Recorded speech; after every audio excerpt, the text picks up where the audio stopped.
Video के next कुछ seconds शायद मेरे कारण आपको दुख होगा, क्योंकि मैं आपको रिक्वेस्ट करूंगा एक टास्क करने के लिए। मुझे बहुत दुख के साथ ये करना पड़ रहा है, लेकिन वीडियो को दिल से एक्सपीरियंस करने के लिए ये बहुत ही ज़्यादा ज़रूरी है। आप याद कीजिए एक लड़की के बारे में जो आपके सबसे ज़्यादा क्लोज फ्रेंड या रिलेटिव हो। उनके तस्वीर आपके दिमाग में लाइए और अब सोच के देखिए कि उनको जिंदा जला दिया गया हो, बुरी तरह से सेक्सुअली एब्यूज और मेंटली हरास करने के बाद। उसके बाद अब दुख, गुस्सा और आक्रोश के साथ चिल्लाते रहे, गिड़गिड़ाते रहे जस्टिस के लिए, लेकिन आपके बात कोई सुनने को तैयार ही नहीं। ऐसा ही कुछ बल्कि इससे कहीं ज़्यादा अमानवीय, खतरनाक और दर्दनाक घटना घटा है आसाम के एक कार्बी लड़की सुमीला रोंगहांगपी के साथ। उसके बाद से असम के एक ट्राइब्स कार्बी, जहाँ से वो लड़की बिलोंग करती थी, चिल्लाते रहे कि हमें जस्टिस दे दो, जस्टिस दे दो, मीडिया कवरेज दे दो, लेकिन अभी तक सब सोए रहे। इस इश्यू को इतना कम कवरेज दिया गया है कि असम के बाहर तो छोड़ दीजिए, असम में ही कई लोगों तक अभी तक खबर नहीं पहुंचा है। सुमीला रोंगहांगपी असम के कार्बी आंगलोंग निवासी एक 12 साल की बच्ची as a domestic help worker काम करती थी नौगांव रोहा के प्रकाश बरथाकुर के घर में। 22 अप्रैल को सुमीला रोंगहांगपी की जला हुआ शरीर प्रकाश बरथाकुर के घर में भयानक स्थिति में मिलता है।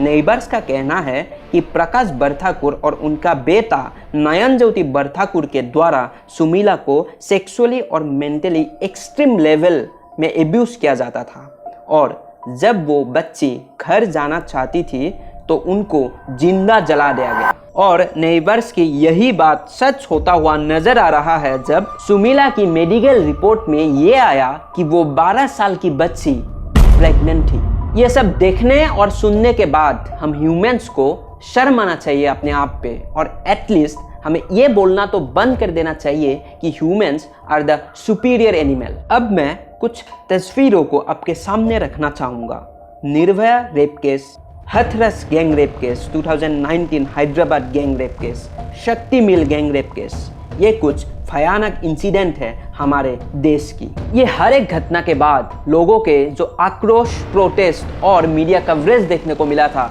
ऐसा लग रहा था कि अब और हमारे देश के लोग रेप जैसे भयानक और दर्दनाक क्राइम को बर्दाश्त नहीं करेगा। भले ही ऐसे प्रोटेस्ट रेप जैसे क्राइम को जड़ से उखाड़ने का सक्षम नहीं रखता है, लेकिन ऐसे प्रोटेस्ट से रेपिस्ट का रूह तो जरूर कपता होगा। और सबसे इम्पोर्टेंट बात यह है, ऐसे प्रोटेस्ट सरकारों पर दबाव डालता है कि हमारे स्लो जस्टिस सिस्टम को फास्ट करे। लेकिन दुखद और अनफॉर्चुनेट बात यह है, हमारे सेम भारत देश में ही जब आसाम के एक कार्बी लड़की के साथ इतना भयानक कांड हो जाता है, उसके बाद नेशनल मीडिया तो दूर, आसाम के न्यूज चैनल्स में ही ना के बराबर कवरेज मिलता है। असम के कुछ मीडिया हाउसेस बोल सकते हैं कि हमने ये न्यूज़ चलाया है, लेकिन मैं उन तमाम न्यूज़ चैनलों को बोलना चाहूँगा कि अभी तक इस न्यूज़ का गूंज आना चाहिए था। ये ऐसे मामलों में से नहीं है कि आप एक बार न्यूज़ चला दिया तो हो गया। हजारों कार्बी लोगों की प्रोटेस्ट की गूंज दिल्ली तक पहुँचाना था असम की तमाम न्यूज़ चैनलों को। मैं आपसे सवाल करना चाहूँगा, क्या ये डिस्क्रिमिनेशन नहीं है? और क्या ये इसलिए हो रहा है क्योंकि वो लड़की सुमीला एक तो नॉर्थ ईस्ट के है, और तो और वो असम के एक स्मॉल ट्राइबल कम्युनिटी से बिलोंग करती है। आज एक हफ्ते से ज़्यादा हो गया मैंने जब असम के कुछ प्रभावशाली मिनिस्टर्स और न्यूज़ चैनलों की ट्विटर हैंडल्स को चेक किया तो देखा एक भी ट्वीट नहीं है इस दर्दनाक घटना के ऊपर। तमाम न्यूज़ चैनलों को इलेक्शंस की एग्जिट पोल दिखाने का भरपूर टाइम है, लेकिन नेशनल मीडिया के पास इस न्यूज़ को चलाने का बिल्कुल भी टाइम नहीं है।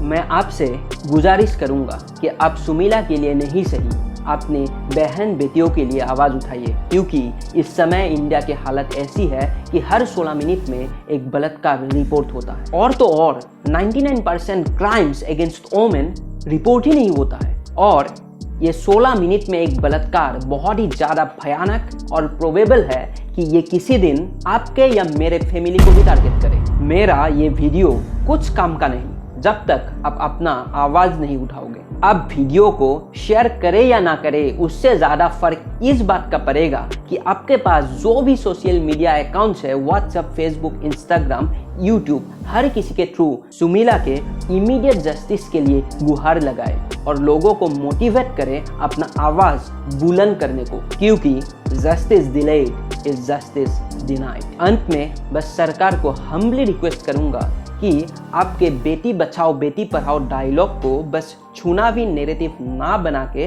ग्राउंड लेवल में इम्प्लीमेंट करना शुरू कर दीजिए। और मैं हमारे तमाम मीडिया चैनलों को हाथ जोड़ के कहना चाहूँगा कि अगर आपको चुनावी रैली और एग्जिट पोल दिखाने से फुर्सत मिले तो प्लीज़ ऐसे सेंसिटिव और भयानक क्राइम को भी हाईलाइट करें। उसी उम्मीद से